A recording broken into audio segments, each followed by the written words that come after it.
محمد نبینا بنور هدی۔ محترم حضرات، السلام علیکم ورحمۃ اللہ تعالی وبرکاتہ۔ آج اس بیان میں چند باتوں کی وضاحت کرنی ہے، جیسے مجدد کسے کہتے ہیں، مجدد کی علامت و پہچان کیا ہے، مجدد کی نشانی کیا ہے، مجدد کے وہ کون سے کارنامے ہوتے ہیں، وہ کون سی قربانیاں ہوتی ہیں جن کی وجہ سے مجدد کہا جاتا ہے۔ دوسری بات یہ کہ میرے امام سیدی سرکار اعلیٰ حضرت امام احمد رضا فاضل بریلوی رضی اللہ عنہ کو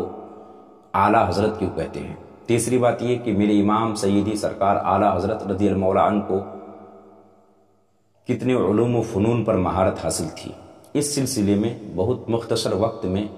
آسان لب و لہجے میں کچھ باتیں کرنی ہیں۔ سب سے پہلے ایک حدیث پاک آپ ملاحظہ کریں، حضرت ابو ہریرہ رضی اللہ تعالیٰ عنہ سے مروی،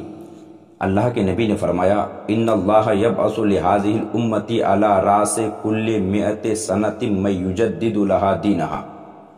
حدیث پاک کا ترجمہ یہ ہے کہ بے شک اللہ عز و جل اس امت کے لیے ہر صدی میں یعنی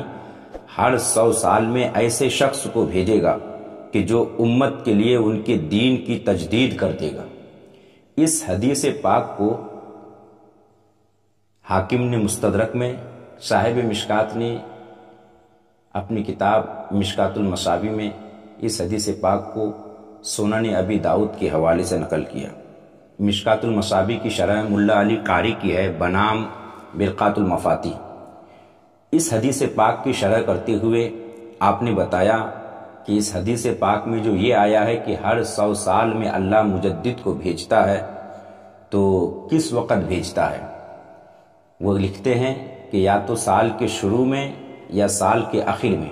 لیکن اللہ تب بھیجتا ہے جبکہ علم کم ہونے لگ جائے، سنت کم ہونے لگ جائے، جہل اور بدعت بڑھنے لگ جائے، تب اللہ تبارک و تعالی مجدد کو بھیجتا ہے۔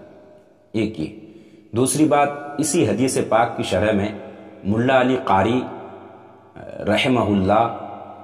مجدد کی نشانی بتاتے ہوئے لکھتے ہیں، مجدد کی پہچان یہ ہے کہ مجدد سنت و بدعت کو واضح کرے گا اور علم کو پھیلائے گا اور اہل علم کو تقویت دے گا اور بدعت کو ختم کرے گا اور بدعتی یعنی گمراہی پھیلانے والوں کا رد کرے گا۔ یعنی مجدد کی نشانی یہ ہے کہ جو سنت کو زندہ کرے اور بدعات و منکرات کی تردید کرے، اس کا رد کرے۔ میرے امام سیدی سرکار اعلیٰ حضرت رضی اللہ تعالیٰ عنہ کے دور میں دین پر 2 قسم کے لوگوں نے حملے کیے، 2 قسم کے۔ ایک بنام مسلمان کے مولوی نما لوگوں نے، دوسرے سائنسداں اور دنیاوی تعلیم سے جڑے ہوئے لوگوں نے حملہ، اور میرے امام نے دونوں طرح کے لوگوں کے تمام حملوں و فتنوں کا میرے امام نے رد کیا، تردید کی، جواب دیا۔ آپ نے خلاف میں فتاوے لکھے، آپ نے دین متین کی تائید اور اس کی حمایت، مسلک اہل سنت والجماعت کی پاسبانی، مذہب اسلام کی حفاظت کی خاطر آپ نے کتابیں لکھی، آپ نے ان لوگوں کے خلاف فتاوے صادر کیے۔ اس طرح میرے امام نے کام انجام دیا۔ بنام مسلمان کے کچھ مولوی نما شخصوں نے جو دین پر حملہ کیا، وہ اس طور پر کہ کسی نے اللہ کی شان میں گستاخی کی، کسی نے رسول اللہ کی شان میں گستاخی کی، کسی نے اللہ کی شان کو بیان کرنے کے چکر میں انبیاء کرام کی شان میں گستاخی کی، کسی نے اولیاء کرام کی شان میں نازیبہ کلمات استعمال کیے۔ اس طریقے سے میرے امام کے دور میں دین پر یوں حملے ہونے لگے۔ اسلام کے بنیادی عقائد اور نظریے کے خلاف لوگوں نے کتابیں لکھنا شروع کر دی۔ تب میرے امام نے ان تمام اقوال باطلہ کا آپ نے جواب دیا، اور پھر جو کچھ اقوال باطلہ اس جماعت نے لکھی، ان تمام اقوال باطلہ کے خلاف میرے امام نے فتاوے صادر کیے، ان تمام اقوال باطلہ کی میرے امام نے تردید کی، اور ان تمام اقوال باطلہ اور ان اقوال باطلہ پر دیے گئے فتاوے کو المعتقد المستند میں چھپوائے، اور پھر المعتقد المستند کا وہی حصہ جس میں یہ اقوال باطلہ اور ان اقوال باطلہ پر دیے گئے آپ کے فتوے چھاپے گئے تھے، المعتقد المستند کے اسی حصے کو میرے امام نے حرمین شریفین کے علماء کی بارگاہ میں پیش کی، اور پھر تمام لوگوں نے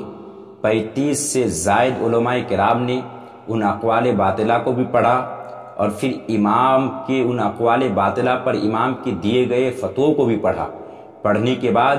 تمام لوگوں نے امام کے فتاوی کی تصدیق کی اور ان اقوال باطلہ کو باطل ٹھہرایا، اور پھر اس پر زبردست سبوں نے تقریریں لکھی۔ وہی تصدیقات، وہی تقریرات ایک کتاب میں مرقوم ہے جسے آج دنیا حسام الحرمین کہتی ہے۔ لاکھوں کروڑوں رحمتیں نازل ہو میرے امام کی بارگاہ میں کہ میرے امام نے ایک تنظیم نما شخص بن کر کام کیا، ایک تحریک نما شخص بن کر کام کیا، اور اس کو ایک تحریک اور تنظیم کی شکل دی۔ اگر میرے امام یہ باتیں اکیلے کیے ہوتے تو جس طرح آج سیاست اور سازشیں رچی جا رہی ہیں، شاید آج کہہ دیتے کہ میرے امام نے کسی تعصب کی بنیاد پر شاید ایسا کیا تھا۔ اس لیے میرے امام نے ان باتوں کو اپنی ذات تک محدود نہیں رکھا، اپنی طرف سے صرف رد کو میرے امام نے کافی نہیں سمجھا، بلکہ ان تمام باتوں کو حرمین شریفین کی علماء کی بارگاہ میں بھی آپ نے پیش کیا تاکہ تمام لوگ اس کو سمجھ لیں، اور جب وہ تمام لوگ اس کی تصدیق کریں گے جو امام نے کہا، تو پھر ایسے رہتی دنیا تک کبھی کسی کی ہمت نہیں ہوگی کہ کچھ امام کے خلاف کچھ بولنے پر کامیاب ہو جائے یا کچھ بول پائے۔ دوسری بات یاد رکھیے، جیسے آج دنیا میں بہت کچھ ہو رہا ہے، کل جب میرے امام باحیات تھے ان کی زندگی میں بھی لوگ بہت کچھ کر رہے تھے، لیکن جب بھی کسی نے اس دین کی طرف انگلی اٹھانے کی کوشش کی، چاہے وہ دنیاوی لوگ ہوں چاہے دینی لوگ ہوں، چاہے وہ بنام مسلمان کے ہو یا غیر ہی کیوں نہ ہو، ان تمام لوگوں کے خلاف میرے امام نے قدم اٹھایا، اور ان تمام لوگوں کی میرے امام نے تردید کی، اور ان تمام لوگوں کے ہر طرح کے اقوال باطلہ، ہر طرح کے منکرات و بدعات کا میرے امام نے جواب دیا ہے۔ جب سائنسدانوں نے یہ کہا کہ سورج اپنی جگہ ساکن ہے، چاند اپنی جگہ ساکن ہے، یہ زمین اور آسمان حرکت میں ہے، تو میرے امام نے، چونکہ یہ نظریہ اسلام کے خلاف ہے، یہ اسلام کے نظریے کے خلاف ہے، اس کی وجہ سے میرے امام نے اس کا جواب دیا، اور اس پر ایک نہیں کئی کتابیں میرے امام نے لکھی۔ خاص کر آپ کی کتاب بہت مشہور ہے، نزول آیات فرقان بسکون زمین و آسمان، دوسری کتاب فوز مبین در رد حرکت زمین، اور اس طرح آپ نے رد فرمایا۔ میرے امام سیدی سرکار اعلیٰ حضرت رضی اللہ تعالیٰ عنہ سے ایک شخص نے ایک چھوٹا سا سوال پوچھا کہ تیمم کس طرح کی مٹی سے جائز ہے، کس مٹی سے جائز ہے، تو میرے امام نے اس پر مکمل ایک رسالہ لکھا، اور اس طریقے سے آپ نے جواب دیا کہ زمین کی آپ نے 311 قسمیں بتائی، مٹی کی، پتھر کی آپ نے، مٹی پتھر یعنی زمین کے جو اجناس ہے اس کی آپ نے 311 قسمیں بتائی، اور پھر ہر ایک کا آپ نے حکم بھی بتایا۔ آپ نے کہا کہ 311 میں سے 181 سے تیمم جائز، جن میں سے 74 منصوص ہے، یعنی 74 بزرگان دین کی کتابوں سے نقل در نقل ملی، اور 107 خود فقیر کی طرف سے زائد ہے۔ اور میرے امام نے مزید کہا کہ 130 سے تیمم ناجائز ہے، جن میں 58 منصوص ہے اور 72 فقیر کی طرف سے زیادت ہے۔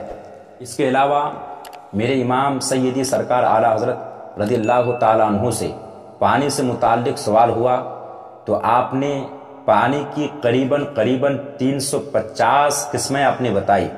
اور صرف یہ نہیں کہ آپ نے 350 قسمیں بتائی، کہنے کو تو آدمی کہہ دے کہ 3000 قسمیں ہیں، میرے امام نے 350 قسم بتائی،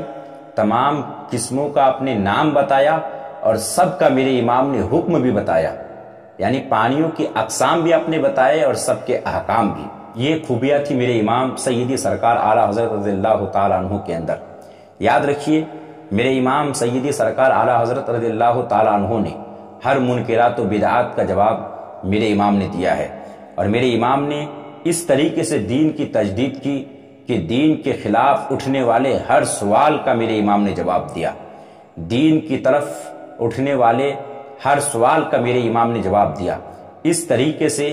دین متین کی آپ نے پاسبانی کی، مسلک اہل سنت والجماعت کی آپ نے حفاظت کی۔ جب آپ کی اتنی ساری قربانیاں رہی، تبھی آپ کے نام کی طرف منسوب کر کے اس مسلک اہل سنت والجماعت کو مسلک اعلیٰ حضرت کہا جانے لگا، اور آپ کو جو اعلیٰ حضرت کہتے ہیں کچھ لوگوں نے کہا چونکہ آپ کو اہل بریلی بڑے مولانا کہتے تھے، جس کی وجہ سے اعلیٰ حضرت کہا جاتا ہے، چونکہ اعلیٰ کا معنی بڑا ہوتا ہے، بلند ہوتا ہے۔ حالانکہ یہ بات سمجھ میں نہیں آنے والی ہے۔ میرے امام سیدی سرکار اعلیٰ حضرت کا نام اعلیٰ حضرت نہیں تھا، وہ لقب تھا، اور یہ لقب کچھ لوگوں کے کہنے کی وجہ سے نہیں، صرف بڑے مولانا کہنے کی وجہ سے نہیں، بلکہ میرے امام کو اعلیٰ حضرت ان کے کارنامے اور ان کی قربانیوں کی وجہ سے کہا جا رہا ہے۔ دین متین کی خاطر جو انہوں نے اقدامات اٹھائے، دین متین کی خاطر انہوں نے جو اقدامات اٹھائے، دین متین کے لیے انہوں نے جو کام کیے، ان کاموں کی وجہ سے، ان کارناموں کی وجہ سے میرے امام سیدی سرکار اعلیٰ حضرت کو اعلیٰ حضرت کہا جانے لگا۔ ایک بڑا سوال ہے کہ تمام انبیاء کرام، صحابہ کرام کو تو صرف حضرت کہتے ہیں، محمد احمد رضا کو اعلیٰ حضرت کیوں کہا جا رہا ہے؟ میرے امام سیدی سرکار اعلیٰ حضرت کو جو اعلیٰ حضرت کہا جاتا ہے، وہ اعلیٰ حضرت کے دور میں رہنے والے جو لوگ تھے اس وقت کے، اور پھر ان کے بعد جو لوگ آئیں گے، یعنی اعلیٰ حضرت کے زمانے اور اعلیٰ حضرت کے زمانے کے بعد کے لوگوں کے مقابلے میں میرے امام کو اعلیٰ حضرت کہا گیا، نہ کہ صحابہ کرام یا تابعین یا انبیاء کرام کے مقابلے میں معاذ اللہ اعلیٰ حضرت کہا گیا۔ یہ تو ایسی بات ہو گئی جیسے امام اعظم کو امام اعظم پھر کیوں کہتے ہیں؟ یہ سوال تو یہاں بھی آئے گا نا، یہ سوال تو اس جگہ بھی اٹھے گا نا کہ امام اعظم ابو حنیفہ رضی اللہ تعالیٰ عنہ کو امام اعظم کیوں کہتے ہیں؟ جب امام حسین صحابی رسول ہے، امام حسن صحابی رسول ہے، یہ لوگ بڑے ہیں، تو ان لوگوں کو صرف امام کہا جا رہا ہے۔ حضرت باقر کو امام، حضرت علی رضا کو امام، حضرت جعفر صادق کو امام، حضرت زین العابدین کو امام، امام حسن کو امام، امام حسین کو امام، ان تمام لوگوں کو صرف امام کہا جا رہا ہے، اور ابو حنیفہ حضرت نعمان بن ثابت کو امام اعظم کہا جا رہا ہے۔ تو یہاں بھی تو یہی سوال اٹھے گا، ظاہر ہے کہ وہاں بھی وہی مقصد ہے کہ امام اعظم رضی اللہ تعالیٰ عنہ کو جو امام اعظم کہا جا رہا ہے، تو وہاں امام حسن یا امام حسن یا امام حسین کے مقابلے میں نہیں امام اعظم کہا جا رہا ہے، بلکہ امام اعظم رضی اللہ تعالیٰ عنہ کے دور میں جو علماء کرام تھے اور ان کے بعد جو آئے، ان لوگوں کے مقابلے میں امام اعظم کو امام اعظم کہا جانے لگا۔ اسی طریقے سے میرے امام سیدی سرکار اعلیٰ حضرت رضی اللہ تعالیٰ عنہ کو جو اعلیٰ حضرت کہتے ہیں، وہ سرکار اعلیٰ حضرت کے زمانے کے علماء اور ان کے بعد آنے والے علماء کے مقابلے میں آپ کو اعلیٰ حضرت کہا جاتا ہے، نہ کہ صحابہ یا نہ کہ صحابہ کرام یا انبیاء کرام کے مقابلے میں آپ کو اعلیٰ حضرت کہا جاتا ہے، معاذ اللہ۔ آخری بات یہ کہ میرے امام سیدی سرکار اعلیٰ حضرت رضی اللہ تعالیٰ عنہ کو کتنے علوم و فنون پر مہارت حاصل تھی۔ پہلے کہا گیا تھا 57، پھر کہا گیا کہ 70، پھر کہا گیا 105، پھر 117، پھر 120، مگر بعد میں علماء کرام نے یہ فیصلہ کیا کہ میرے امام سیدی سرکار اعلیٰ حضرت رضی اللہ تعالیٰ عنہ سے جو سوالات ہوئے، ان سوالات کا تعلق چونکہ 120 علوم و فنون سے سمجھ میں آ رہا ہے، اسی لیے یہ کہا گیا کہ میرے امام کو 120 علوم و فنون پر مہارت حاصل تھی۔ مطلب یہ ہے کہ اگر میرے امام سے جو سوالات ہوئے، اگر ان سوالات کا تعلق 120 نہیں بلکہ 2000 علوم و فنون سے اگر ان سوالات کا تعلق ہوتا، تو میرے امام 2000 علوم و فنون سے متعلق آپ جواب دیے ہوتے۔ پھر امام سیدی سرکار اعلیٰ حضرت رضی اللہ تعالیٰ عنہ نے چونکہ تمام طرح کے فتنے، منکرات و بدعات کا آپ نے رد فرمایا، سب کی آپ نے تردید کی، تو گویا کہ آپ رضی اللہ تعالیٰ عنہ کی شخصیت اس حدیث پاک کا مظہر ہے کہ جس کو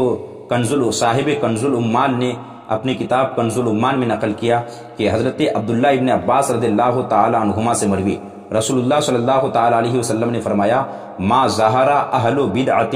الا اظہر اللہ فیہم حجۃ علی لسان من شاء من خلقہ، یعنی جب بھی گمراہ لوگ ظاہر ہوں گے تو اللہ عز و جل اپنے بندوں میں سے جسے چاہے گا اس کی زبان پر حجت ظاہر فرما دے گا، یعنی ان گمراہوں کے نظریات کو باطل ثابت کر دے گا۔ اور یہ کام بخوبی میرے امام سیدی سرکار اعلیٰ حضرت رضی اللہ تعالی عنہ نے انجام دیا، جس کی وجہ سے میرے امام کو مجدد اور اعلیٰ حضرت کہا جاتا ہے، نہ صرف مجدد بلکہ میرے امام کو مجدد اعظم کہا جاتا ہے۔ بہرحال بولنے میں کسی طرح کی کوئی لغزش بھی ہو تو استغفار کریں۔